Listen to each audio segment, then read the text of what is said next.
Lejos de esto, quería preguntarte para ti, ¿qué papel desempeña la psicología social? ¿Consideras que es útil la psicología cualitativa?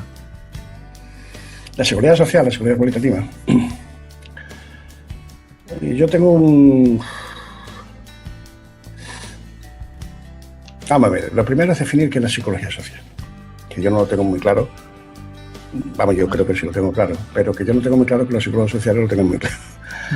Quiero decir, si acordamos que la psicología social es el estudio de cómo el grupo afecta a la conducta del individuo, no tengo ningún problema. Ahora, si empezamos a hablar de conducta de grupo, yo empezaría a plantear de que estás teniendo problemas epistemológicos con respecto a la sociología, o a la antropología incluso.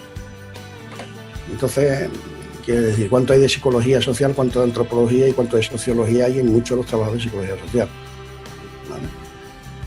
Sin embargo, y esto por una razón, como conductista yo defino la psicología como la ciencia que estudia la conducta del individuo además considerado como un todo, no de una parte del individuo, por eso no del cerebro del individuo, sino del individuo como un todo. Entonces, si yo estudio la psicología como la ciencia que estudia la psicología del individuo, entonces, claro, es importante los fenómenos sociales en el sentido de la presencia de otros, etcétera, estar en grupo, no estar en grupo, etcétera, sí creo que son interesantes, ¿no? En cuanto a la metodología, cuantitativa, cualitativa, depende. Quiere decir, depende de lo que entendamos por ese tipo de metodología, y depende de los límites que pongamos a cada una de ellas, ¿no? Yo creo que al final todo es cuantificable, incluso aunque sea en un sistema binario. En el fondo, las metodologías cualitativas serias, en el fondo lo que hacen es crear categorías, ¿no? Y analizarlo como un sistema de categorización. No tengo demasiada dificultad si se hace así, pero ¿qué crees? Yo creo mucho en la matemática. Yo creo que la psicología dejará estos debates falsos cuando, por ejemplo, entendamos, pero lo entendamos de verdad, que cuando hablamos de representación, estamos hablando de un sistema de transposición matemática de datos. Es decir, entendamos que es un constructo de tipo formal, pero además bien elaborado matemáticamente. Yo digo siempre, por ejemplo, fijaros, hay dos tradiciones, que eso sí me gustaría que... Hay dos tradiciones, por ejemplo, para estudiar una cosa parecida. Voy a poner un ejemplo que, porque además surge en los mismos años, esto es curioso. Dentro del conocimiento clásico, por ejemplo, que fue el modelo de Escola-Barner.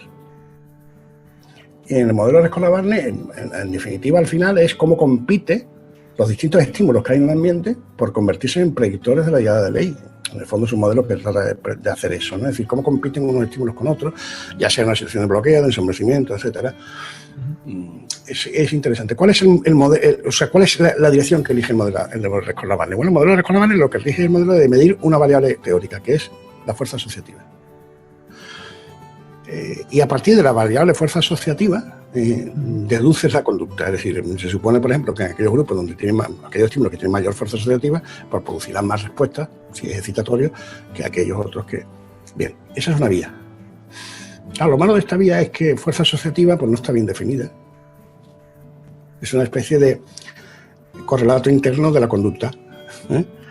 ¿Qué es la fuerza asociativa? Bueno, sí, está bien definida en el sentido matemáticamente, sí, se deduce con una fórmula a la que se le aplican una serie de parámetros y una serie de tal. Sí, bien. Si entendemos solamente la fórmula en términos matemáticos no hay ningún problema. Pero fíjate, al decir fuerza asociativa tal ya está pensando en qué fuerzas se producen las uniones en las neuronas o en la cabeza, en la mente. Bien. Claro, alternativamente en el conocimiento instrumental se estaba produciendo qué pasa cuando hay varias respuestas que compiten entre sí, conducta de elección, ¿no? Y sobre todo lo de la ley de igualación y todos los modelos matemáticos de maximización momentánea, etcétera. Todo un debate. Lo que a mí me gusta del debate que hay dentro de la teoría de la traducción de la conducta de elección, que por cierto yo no tuve suficiente formación matemática, no la tengo, por lo tanto muchas veces no puedo seguir ese debate, es que es un debate fundamentalmente matemático. Es un debate que fundamentalmente no es un debate psicológico en el sentido de que estamos debatiendo cuáles son estas variables intermedias o a qué proceso. No. Estamos debatiendo simplemente si el parámetro tal es adecuado o no, o necesita un segundo parámetro de ajuste, o es de tipo logarítmico, o no lo es. Así sí, quiero decir. Yo sí creo que cualquier teoría científica acaba siendo matemática. Y fijaros, la física hoy en día es casi matemática pura. Es decir, Es decir, llega un momento en que los datos se llegan a formalizar también, que llega un momento en que, claro, eso no es una cuestión de una disciplina formal como la matemática, que es quien mejor organiza los datos en el fondo. Entonces, ese nivel de abstracción. Pero es que en el debate de la psicología todavía no estamos debatiendo sobre parámetros, sobre si esto es exponencial, si hacen falta 5 parámetros o 10 parámetros, no. En ciertos campos sí, pero muy poco. Todavía estamos debatiendo acerca de tal proceso frente a tal otro proceso y seguimos trabajando con metáforas, no con matemáticas. Que si la memoria a corto plazo, el almacén a corto plazo, el almacén a largo, pero que si almacenamos, pero ¿qué es almacenar? Almacenar, que yo sepa, es coger una cosa y guardarla en un sitio. Y la información que yo sepa no es una cosa. Y como no es una cosa, no se puede almacenar en un lugar. Se puede transformar, es decir, tú puedes hacer una transformación tipo matemática, lo que sería precisamente... Entonces, hasta que no entendamos bien, oye, que hay gente en psicología cognitiva que lo entiende perfectamente, ¿no? Pero hasta que la mayoría de la psicología no entiende que cuando hablamos de representación no estamos hablando de volver a presentar, que no es eso, no es almacenar y recuperar, que es simplemente que hay un sistema de transformación formal a través de la matemática, entendiendo que además ese es un concepto teórico, formal, matemático, que yo me he inventado para poder predecir el dato, pero que no es el dato. Mientras no entendemos ese tipo de cosas, yo creo que el tema de las metodologías es un tema... Fijaros, yo soy muy antimetodólogo. Esto puede parecer curioso también, pero en ese sentido soy muy skinneriano también. Yo es que estoy muy influido por Skinner, claro. Skinner tiene un libro, un artículo, buscarlo por ahí porque está en internet, se llama Un caso especial dentro del método científico. A él le piden que haga ya que él rechaza la estadística, etcétera, los métodos tradicionales y los diseños experimentales tradicionales de la época, le piden, hombre, pues haga usted, expliquen usted su método. Y en ese artículo Skinner cuenta cosas muy divertidas. Cuenta su historia como investigador, cómo diseñó la caja de Skinner. Y pone principios importantes de la metodología científica como los aparatos a veces se estropean. Ese era un principio, ¿no? Y él dice, bueno, a mí se me estropeó el aparato y se produjo una extinción. Y vi mi primera curva de extinción porque habían dejado de caer bolas de comida. Y cuando vi la curva y lo bien organizada que estaba, dije, hombre, esto es algo que merece la pena, etcétera. ¿Entendés? O sea, Skinner es muy inductivo, pero es que es lógico. Skinner está defendiendo el aprendizaje por ensayo-error de Thorndike. Y si tú eres conductista y crees que el aprendizaje básicamente es un proceso gradual, a paso, y de tipo ensayo y error, lógicamente tienes que ser muy inductivo, es que es internamente coherente, ¿entiendes? Etcétera, ¿no? Eso no quiere decir que no haya deducción y que no haya después lo que llamamos conducta gobernada por reglas y por reglas verbales, ¿no? Pero, a ese nivel. Pero él, digamos...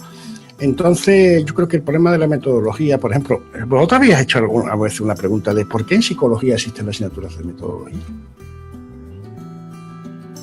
Porque, claro, en física hay metodología científica, en medicina, en biología, es decir, en las ciencias, es curioso, no hace falta explicar metodología científica.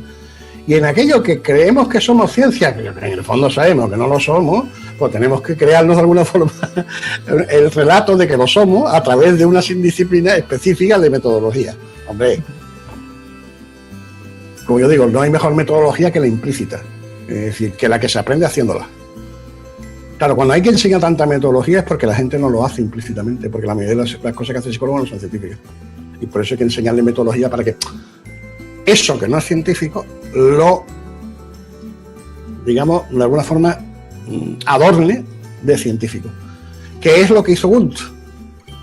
Porque es el origen de nuestra disciplina. Es decir, Wundt lo que hizo es seguir haciendo la filosofía que hacían los demás, pero era experimental. Ya había un laboratorio, aquello no era ni experimental, ni laboratorio, ni método científico, ¿vale? Pero, ¿me entiendes? Coló. Y entonces un poco seguimos en la misma, ¿no? Entonces no sé si te he respondido a tu pregunta, o era más específica, No, sí, pero bueno. La verdad que último me ha dejado pensando.